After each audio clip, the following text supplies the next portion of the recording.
Assalamualaikum warahmatullahi wabarakatuh. Pada pertemuan kali ini kami akan membahas tentang interaksi akuntansi dan lingkungan yang disusun oleh Ramadan Ibnu Rahman, NIM 494, Elinor Fatimah, NIM 519, Putri Sekar Cahyaningrum, NIM 520, dan Rizky Nengtia Saraswati, NIM 521. Interaksi akuntansi dengan lingkungan. Akuntansi merupakan produk dari lingkungan di mana akuntansi tersebut eksis, baik lingkungan sosial, ekonomi, maupun institusional. Tetapi di samping itu akuntansi juga mempengaruhi lingkungan. Keterkaitan akuntansi dengan lingkungan ini menyebabkan akuntansi bersifat spesifik untuk masing-masing lingkungan, dan karena negara merupakan lingkungan yang mempunyai karakter yang khas, akuntansi juga bersifat spesifik untuk masing-masing negara. Faktor-faktor lingkungan yang membentuk diversitas akuntansi tersebut menurut Saudagaran 2001. Yang pertama yaitu pasar modal. Aspek-aspek yang mempengaruhi sistem akuntansi keuangan adalah apakah pasar modal lebih berorientasi utang atau berorientasi ekuitas, tingkat kecanggihan instrumen keuangan, dan tingkat globalisasi pasar modal tersebut. Di negara-negara seperti Amerika Serikat, Kanada, pasar modal berorientasi ekuitas. Sebaliknya, di negara-negara seperti Swiss, Jerman, dan Jepang, pasar modal berorientasi utang. Orientasi pasar modal mempunyai pengaruh yang signifikan terhadap pelaporan keuangan, baik dari tingkat kosmetik maupun tingkat substantif. 2. Yaitu rezim pelaporan. Negara dapat dibedakan menjadi dua kelompok, yaitu yang pertama, negara dengan rezim pelaporan tunggal atau single reporting regime, yaitu negara yang mempunyai satu set aturan untuk pelaporan keuangan dan sekaligus pelaporan pajak. Kemudian yang kedua yaitu negara dengan rezim pelaporan lengkap atau dual reporting regime, yaitu negara yang mempunyai dua set aturan yang terdiri dari satu set aturan pelaporan keuangan dan satu set aturan untuk pelaporan pajak. Yang ketiga yaitu entitas bisnis. Di negara maju banyak terdapat perusahaan yang berskala besar yang mempunyai aset yang besar, laba yang besar, karyawan yang banyak, bidang usaha yang sangat beragam, banyak produksi yang dihasilkan, dan melakukan bisnis di banyak negara. Untuk melaporkan substansi ekonomi dari entitas bisnis seperti ini diperlukan serangkaian aturan pelaporan keuangan yang rinci dan kompleks. Di negara berkembang, biasanya perusahaan yang ada merupakan perusahaan keluarga dan berskala kecil. Tentu saja untuk perusahaan seperti ini cukup ditetapkan regulasi yang lebih sederhana karena substansi ekonominya lebih sederhana dan mudah dipahami. 4. Yaitu sistem hukum. Sistem hukum dapat dikelompokkan menjadi hukum undang-undang (code law) yang bersifat legalistik dan hukum umum atau common law yang bersifat non-legalistik.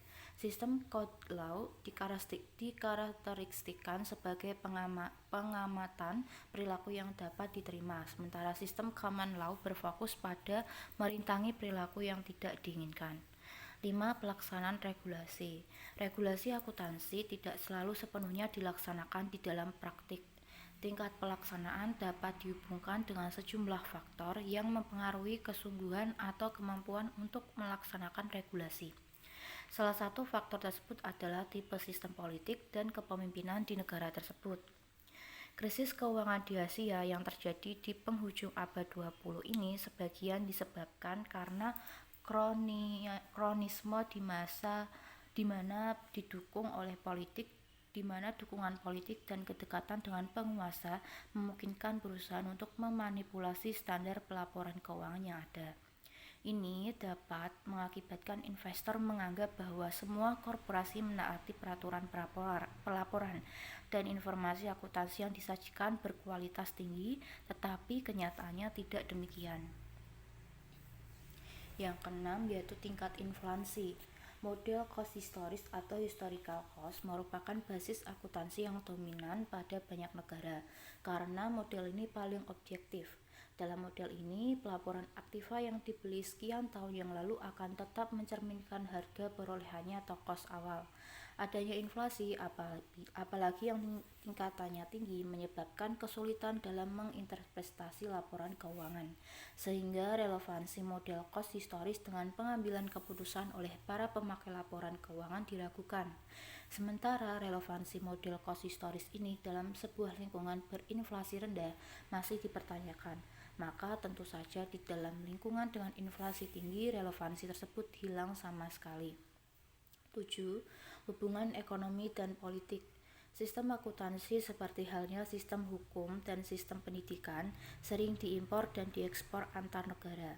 Negara-negara jajahan pada umumnya mengimpor atau mengadopsi sistem akuntansi negara kolonial, dan selain itu pengaruhnya yang lain yakni hubungan ekonomi antar negara juga potensial mempengaruhi perkembangan akuntansi.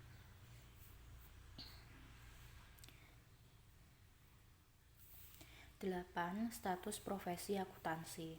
Status profesi akuntansi berpengaruh signifikan.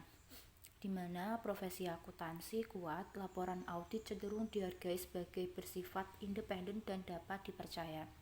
Di negara di mana profesi akuntansinya rendah, kualitas laporan keuangan dan status serta independensi auditor atas perusahaan yang diaudit juga dipertanyakan. Status profesi akuntansi juga mempengaruhi ukuran profesi akuntansi. 9. Eksistensi kerangka konseptual. Kerangka konseptual atau akuntansi didefinisikan sebagai suatu sistem terpadu dari fundamental dan tujuan-tujuan yang saling terkait dan dapat mengarah ke standar yang konsisten dan menggambarkan sifat, fungsi, serta keterbatasan akuntansi keuangan dan laporan keuangan. Rangka konseptual secara khusus berkaitan dengan negara-negara yang menggunakan sistem akuntansi yang berorientasi kepada pengguna mikro.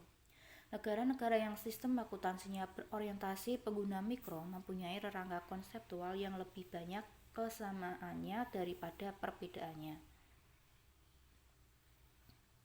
10. Kualitas pendidikan akuntansi. Kualitas pendidikan akuntansi pada masing-masing negara mempunyai dampak yang signifikan terhadap perkembangan akuntansi di negara tersebut. Secara alami, kualitas pendidikan juga dipengaruhi oleh sejumlah faktor seperti tingkat pertumbuhan ekonomi, hubungan politik dan ekonomi dengan negara-negara lain, serta ketinggian profesi akuntansi. Negara-negara tertentu mempunyai sejarah panjang dalam memasukkan akuntansi dalam lembaga pendidikan tersier di pendidikan tinggi. Tetapi di banyak negara, kualitas pendidikan akuntansi relatif rendah. Di negara-negara tersebut, akuntansi sering disamakan dengan pembukuan dan dihargai sebagai keterampilan bukannya profesi. Pendidikannya terbatas sampai dengan pendidikan menengah dan tidak tersedia di universitas. Akibatnya adalah prestos dan daya tarik akuntansi sebagai sebuah pilihan karir adalah rendah. Konsekuensinya, karena negara-negara semacam ini tidak mampu menarik mahasiswa-mahasiswa yang terbaik untuk mempelajari akuntansi, profesi akuntansi menjadi tidak berkembang. Sekian materi dari kelompok kami. Apabila ada yang salah, kami mohon maaf. Atas perhatiannya kami ucapkan terima kasih. Wassalamualaikum warahmatullahi wabarakatuh.